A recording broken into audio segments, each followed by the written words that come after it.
Sir இந்த தமிழ் புத்தாண்டுல துலாம் ராசிக்காரர்களுக்கு எப்படி சார் இருக்கு? நேர்மையான எண்ணமும் நேர்த்தியான குணமும் பூர்த்தியாக அமைய பெற்ற துலாம் ராசியை சேர்ந்த உங்களுக்கு இந்த விசுவாவசு தமிழ் புத்தாண்டு மிகப்பெரிய வெற்றிகளை கொடுக்கக்கூடிய, அதாவது தோல்வியே இல்லாத, எதிர்ப்பே இல்லாத மிகப்பெரிய ஏற்றங்களை கொடுக்கக்கூடிய ஆண்டாக தமிழ் புத்தாண்டு அமையப் போகுது.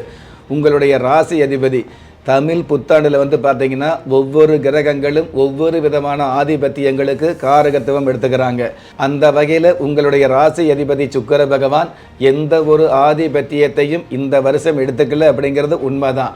இருந்தாலும் இந்த வருட ஆரம்பத்தில் தமிழ் புத்தாண்டு உதயமாகக்கூடிய அந்த நாளிகை வினாளிகையில் உங்களுடைய ராசி அதிபதி சுக்கிர பகவான் மிகப்பெரிய உச்சத்தில் இருக்கக்கூடிய அமைப்பில் இருக்கிறதுனால அச்சமில்லாத நன்மைகளை ஆண்டு முழுவதும் சந்திக்க முடியும்.